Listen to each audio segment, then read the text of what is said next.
stato nella Nervesa della Battaglia, messa in ginocchio dall'alluvione ieri sera, strade come fiumi, case e negozi allagati. Oggi la conta dei danni, ma il maltempo non è finito, nuova allerta nelle prossime ore.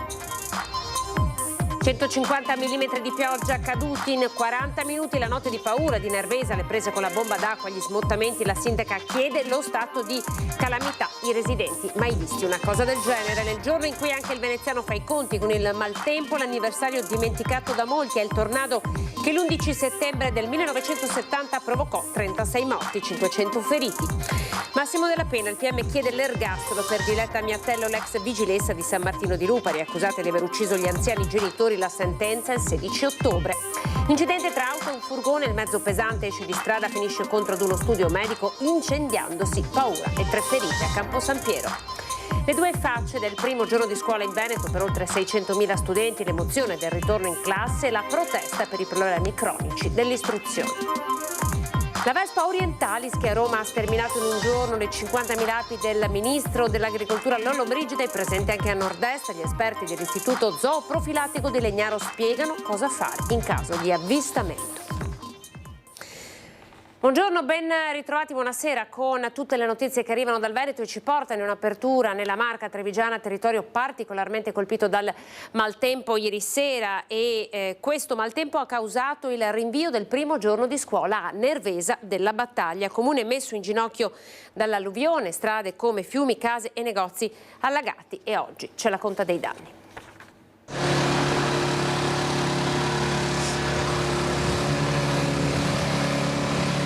Le strade sembravano dei torrenti, le piazze sembravano dei laghi e si è abbattuta un 150 mm di acqua, un canale è straripato e di conseguenza abbiamo avuto seri problemi su tutte quante le abitazioni che stavano al di sotto di quell'area lì e sono finite sotto acqua. Via Schiavonesca, via Moretti, via Castelli Sotto, via Arditi, Genio Zappatori, Calmontera, Zompini, via Bombardieri. Strade come fiumi, acqua che ha raggiunto anche i 40-60 centimetri. Un'ondata di maltempo che ha colto tutti alla sprovvista. Scantinati allagati, case senza elettricità.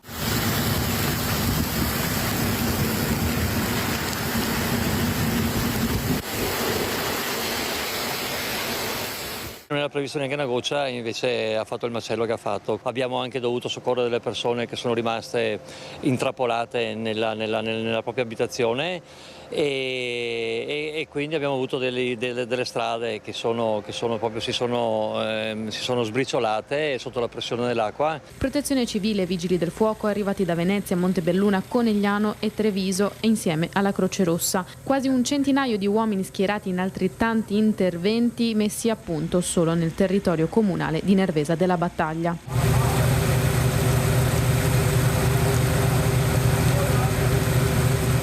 Un recupero di 2 anziani che erano purtroppo senza corrente e con l'acqua anche alta dentro casa e sono riusciti insomma tra amministratori e vigili a convincerli a venire in comune. Abbiamo attivato poi delle brandine per poterli accudire durante la notte. Si è salvata grazie alla prontezza di lasciare la macchina in tempo e trovare riparo in un garage un'infermiera che si è ritrovata con l'auto al centro dell'ondata e la macchina che ha cominciato a galleggiare.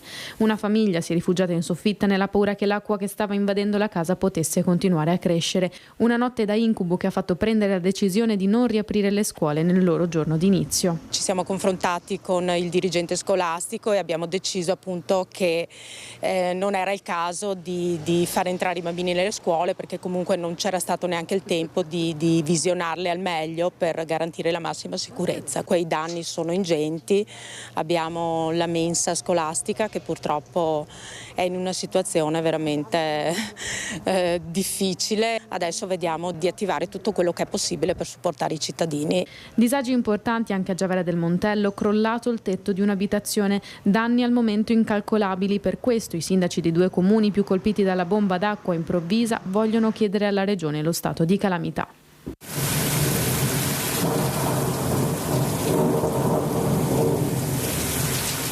Nel sito del comune vengono date anche delle indicazioni per fare appunto le dovute segnalazioni dei danni che tutti i privati hanno ricevuto. Purtroppo l'amministrazione è veramente addolorata e profondamente amareggiata per l'accaduto. Ci siamo già interfacciati con la regione, insomma adesso attiveremo tutte le procedure. Camminando per le vie di Nervesa, lo scenario apocalittico, chiunque cerca di salvare il salvabile, il nostro reportage. Quelle due che sono in piazza le hanno appena tirate su con il trattore, perché l'acqua è arrivata a questa altezza qua.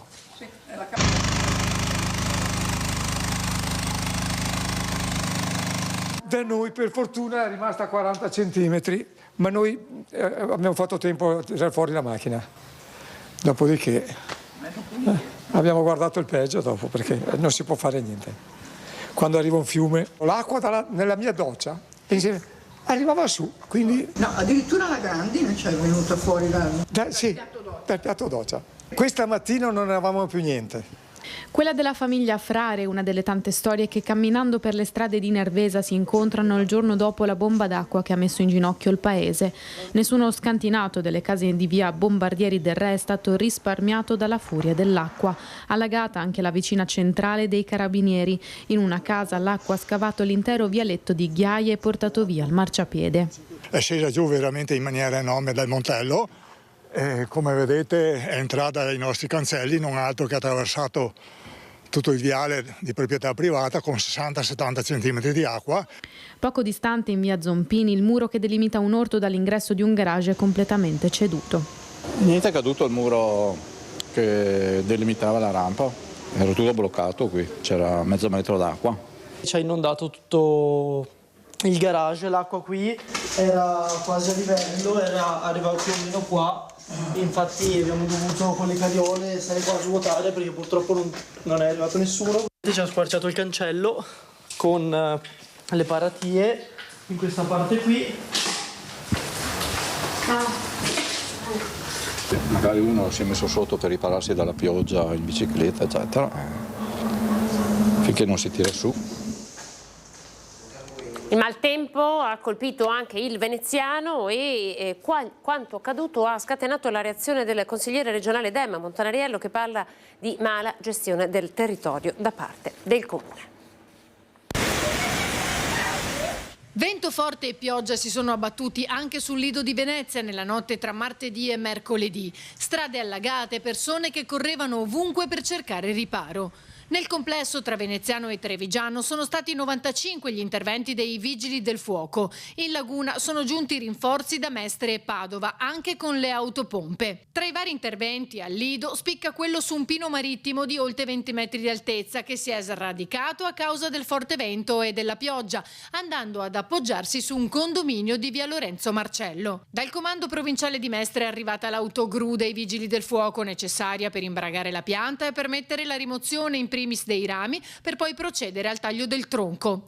Quanto accaduto al Lido ha scatenato la reazione del consigliere regionale Dem Montanariello, che ha puntato il dito sulla mala gestione del territorio da parte dell'amministrazione comunale. Siamo di fronte a un territorio dove l'amministrazione comunale probabilmente ha più interesse a pubblicizzare e attrarre flussi turistici che manutentare il territorio al fine di prevenire e scongiurare questi fatti di fronte alle tempeste meteomarine che avvengono. Questo lo sommiamo in un contesto delicato, su un'isola che ha due strade, dove cantieri non coordinati tra loro, tra eventi e lavori, creano già la vita difficile a quei pochi residenti che ancora restano, in un contesto dove la ciliegina sulla torta per un'isola è il caos dei ferribot, condizione sine qua non per la vita e la mobilità delle persone che ormai ci stanno abituando ad avere code chilometriche. Quindi poca cura del territorio, poca attenzione del territorio da parte dell'amministrazione Brugnaro. Questo è desolante, crediamo che un'isola come quella del Lido meriti maggiore attenzione e i residenti maggiore rispetto. E poi c'è il dramma dimenticato, quello che 54 anni fa, l'11 settembre del 1970, si abbatté sulla laguna di Venezia. 36 persone persero la vita. Oltre 30 vittime, danni molto forti all'isola di Sant'Elia, incluso anche lo stadio Pierluigi Penzo. Penso che sia l'ultima vicenda come stragi di civili più drammatica. 36 morti, 500 feriti, 5 miliardi di lire di danni, equivalenti oggi a quasi 46 milioni e mezzo di euro. È l'11 settembre del 1970, quando un tornado partito dai Colli Euganei nei pressi di Teolo raggiunge la laguna di Venezia, colpendo con straordinaria violenza a Sant'Elena. È stato un giorno drammatico, sconvolgente per tutta la città. Classificato, etichettato come una tromba d'aria, in realtà è stato un tornado F4 di proporzioni, che quindi è riuscito a inabissare un vaporetto, ed è un evento che ancora oggi è rimasto particolarmente radicato nella memoria collettiva della città.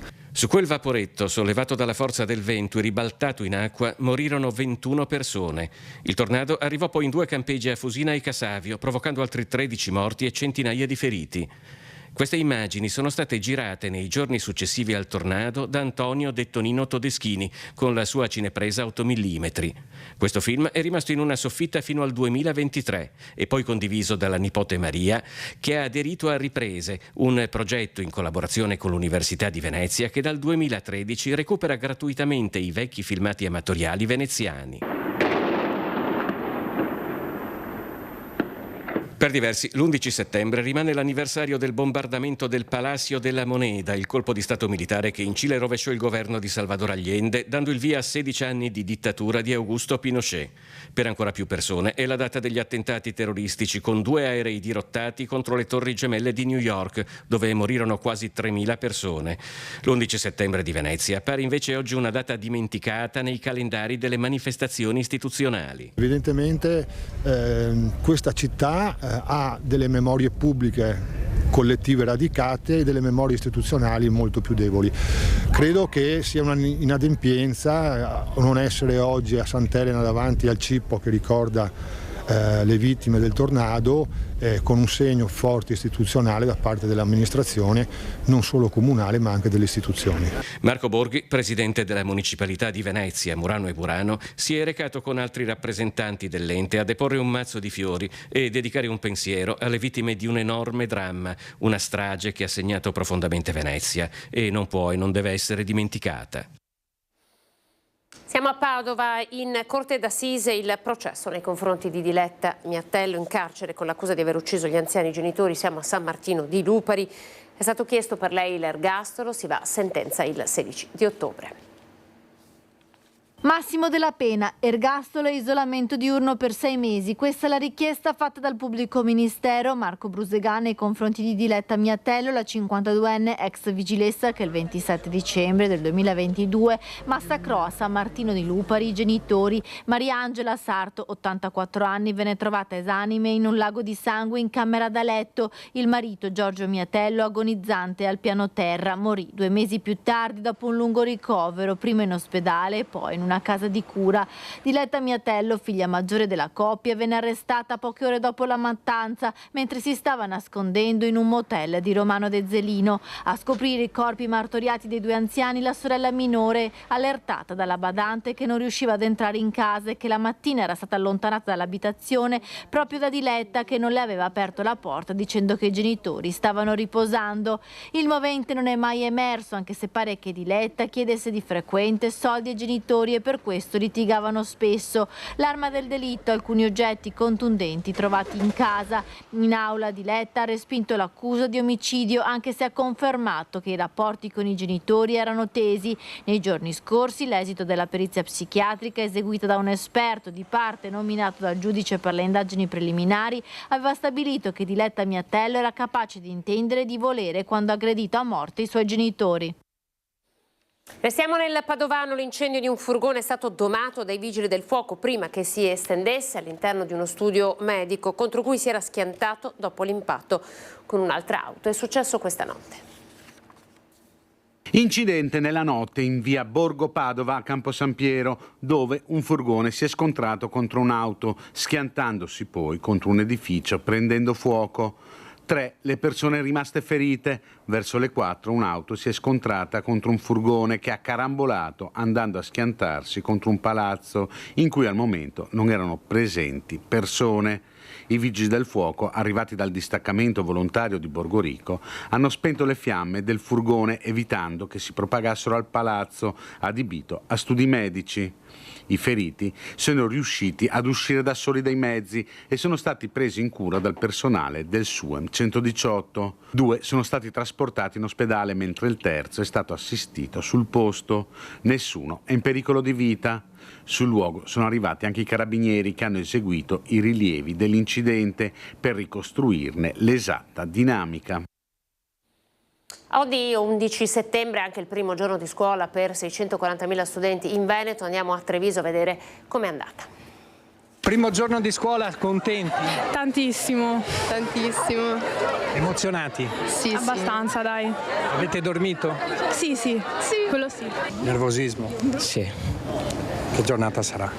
Speriamo che andrà tutto bene e che riusciamo a imparare qualcosa. Ora è 7:50, gli studenti si preparano a raggiungere i loro istituti. Alcuni sono emozionati, altri non hanno dormito per l'agitazione. Insieme a loro anche alcuni genitori. La ragazza che è andata in prima si è svegliata stamattina alle 5:30, dunque non penso abbia dormito tanto bene. Che giornata sarà? Faticosa. Non lo so, spero vada bene. Una giornata memorabile anche per i più piccoli, con i loro trolley carichi di libri. Solo i ragazzi delle prime dovevano entrare alle 8, ma i veterani hanno deciso di arrivare in anticipo per rivedersi dopo le vacanze e scegliere i banchi migliori. Giusto per trovarci un po' prima del primo giorno di scuola, anche così per fare colazione insieme. È sempre bello trovarsi un po' prima per ritrovarsi dalle vacanze, avere un po' di tempo per riambientarsi anche con le persone a cui teniamo, insomma. Per prendere i posti. Il banco strategico. Allora, noi abbiamo pensato terza fila attaccati al muro. Questa mattina molti studenti hanno utilizzato gli autobus per andare a scuola. In diversi punti della città erano presenti bus navetta che li hanno portati a destinazione senza problemi. MOM ha istituito una task force per garantire l'accesso ai mezzi pubblici solo a chi possiede un regolare titolo di viaggio. Operative per l'occasione 6 squadre di controlleria, oltre a diversi assistenti alla clientela. Impiegate anche circa 30 persone con pettorine identificative per assistere gli studenti. Nonostante il traffico fosse intenso, sia all'andata che al ritorno, è rimasto tutto comunque scorrevole. Oggi è andato tutto bene, è arrivato anche in orario il bus, e mentre di solito fanno anche tanto ritardo i primi giorni. Per il momento bene comunque, tranne qualche problema con gli abbonamenti. L'applicazione è un po' gestita male secondo me. Nei bus navetta potevano salire solo gli studenti muniti di abbonamento.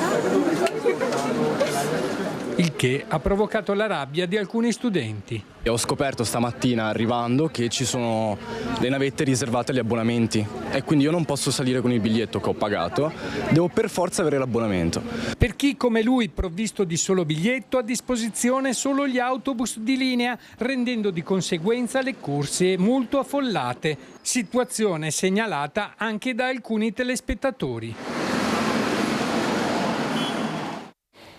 Un primo giorno di scuola in cui è andata in scena anche la protesta degli studenti medi in tutto il Veneto. Noi andiamo a Padova. È tornata a suonare la campanella per i 102.000 studenti padovani che oggi hanno fatto di nuovo il loro ingresso a scuola. Alcuni istituti comprensivi avevano anticipato il rientro in classe a lunedì, oggi però è stato il vero banco di prova anche per il traffico cittadino, che vede la presenza massiccia di cantieri per la realizzazione della nuova linea del tram. Alcune code si sono registrate sull'asse via Tommaseo e Stanghe e quartiere Portello a causa della chiusura del ponte Omizzolo. 10 le pattuglie della polizia locale impegnate nel controllo e la gestione del traffico nei punti più critici. Il rientro a scuola però è stato caratterizzato dalle proteste della rete studenti medi che in molti istituti superiori hanno appeso degli striscioni rossi contro il governo. Non è un caso che la frase che sia scritta sopra i nostri striscioni, che in questo caso sono di colore rosso per riprendere anche il nostro simbolo dei fazzoletti, sia per la scuola contro il governo liberiamo il paese, perché è un governo che non finanzia abbastanza l'istruzione, che non ha a cuore il diritto allo studio dei suoi giovani, che anzi quando scendiamo in piazza per manifestare ci manganella, che non riconosce il genocidio in Palestina e non prende posizione sul tema, e noi siamo stanchi di avere un governo di questo tipo, che anzi legittima la violenza e l'autorità e sta diventando sempre più autoritario. Simbolo della protesta anche dei fazzoletti rossi che gli studenti hanno indossato per denunciare l'inaccettabile deriva autoritaria che ha preso il governo dal suo insediamento 2 anni fa e per chiedere una riforma della scuola. I problemi della scuola sono principalmente legati al sottofinanziamento. Infatti noi ci ritroviamo spesso a dover denunciare casi in cui i tetti delle scuole crollano, i bagni non funzionano, gli studenti non hanno le strutture adeguate per poter studiare. Dall'altra parte la scuola pubblica sta alzando esponenzialmente i suoi prezzi, libri di testo cominciano a sfiorare complessivamente per un anno scolastico i 500 euro e alcune famiglie non possono più permetterselo, e questo è dovuto appunto a un governo che non finanzia l'istruzione pubblica. Gli studenti annunciano un autunno di mobilitazione. Ennesima predazione in altopiano, i lupi sono scatenati, l'ultima predazione riguarda la malga di Marino Pagiusco, padre della transumanza che ammette di aver pensato di chiudere anticipatamente la stagione dell'alpeggio. Ogni giorno una predazione, ogni notte un'aggressione a vacche, capre, pecore e asini dell'altopiano dei 7 comuni e i malgari non ce la fanno più. L'ultima predazione ha colpito l'azienda di Marino Pagiusco, padre della transumanza e gestore di una malga in Marcesina. La scorsa notte Pagiusco ha sentito i suoi animali particolarmente irrequieti e alle 4 del mattino, torcia alla mano, si è precipitato nel pascolo. Tutto sembrava a posto, ma quando l'alba è arrivata l'allevatore ha scoperto che una delle sue vacche era stata sventrata e divorata dai lupi. Pagiusco non nasconde la propria sofferenza e ammette di aver pensato di scaricare in anticipo la malga, scelta che potrebbe compromettere anche il rito della transumanza. Ma le continue aggressioni mettono tanti malgari nelle condizioni di fare lo stesso doloroso ragionamento. Un altro branco ha preso di mira infatti Malgacimo a Campolongo sul Brenta, nella zona di Rubbio, dove il quarto capo della rara razza burlina, l'unica autoctona del Veneto, è stato divorato nelle scorse ore. E un'altra bovina è stata trovata sbranata sulla strada della ferrovia che porta ad Asiago, dove passano ogni giorno tantissime famiglie in passeggiata. Quotidianamente le associazioni di categoria del mondo agricolo si esprimono su quanto sta accadendo in altopiano e anche Coldiretti torna alla carica chiedendo che qualcuno faccia finalmente qualcosa, ma di risposte questa estate non ne sono arrivate. Parliamo ora della Vespa orientalis. A Roma ha sterminato 50.000 api in un giorno, ebbene è presente anche a nord-est. I massimi esperti di questo insetto sono a Legnaro all'Istituto Zooprofilattico. Sono diventate tristemente famose pochi giorni fa quando hanno sterminato oltre 50.000 api collocate nelle arnie tricolori sul tetto del Ministero dell'Agricoltura a Roma. Stiamo parlando della Vespa orientalis che nell'ultimo decennio ha esteso la sua presenza anche nel nord Italia, in particolare dal 2018 è arrivata prima a Trieste e poi nel nord-est. È una specie di calabrone particolarmente aggressivo, come ci spiega l'esperto dell'Istituto Zooprofilattico Sperimentale delle Venezie di Legnaro. Rappresenta un ulteriore pericolo, diciamo, per gli alveari, in quanto è una predatrice di api, in quanto diciamo, trova nelle api una importante fonte alimentare. Sostanzialmente le api rappresentano un'importante fonte proteica che la Vespa appunto utilizza per l'alimentazione della covata. La Vespa orientalis è classificata come una specie neonativa perché storicamente è presente in Sicilia. L'arrivo a nord-est, soprattutto a Trieste, ha fatto preoccupare gli apicoltori visto che sono particolarmente ghiotte di api. E in un contesto generale la presenza appunto di queste vespe, sia dell'orientalis ed eventualmente anche della velutina, possono causare un danno notevole. Addirittura la velutina è in grado di azzerare quasi un alveare nell'arco di una giornata. La Vespa orientalis crea i propri nidi a terra. In caso di ritrovamento nei giardini delle proprie abitazioni, ecco cosa si deve fare. Importante è la segnalazione diciamo, ai servizi veterinari anche se la competenza diciamo, non è specifica dei servizi veterinari, però è importante, diciamo, sono un importante punto di riferimento. E poi i servizi veterinari, i servizi delle ASL hanno la possibilità di intervenire per neutralizzare questi nidi qualora rappresentassero effettivamente un pericolo per la popolazione. Anche sull'uomo può avere conseguenze fastidiose e dolorose in caso di puntura, come accade con il calabrone europeo autoctono. È importante ovviamente nel limite del possibile evitare il contatto con la vespa, e quindi se si dovessero incontrare le vespe è importante rimanere fermi e allontanarsi lentamente, evitando ogni reazione, ogni movimento, no? In genere si cerca di scacciare l'insetto fastidioso, e questo è proprio il comportamento che non deve essere adottato. Ci fermiamo, dopo di noi il telegiornale di Venezia. Grazie per essere stati in nostra compagnia, e poi c'è il meteo. Arrivederci.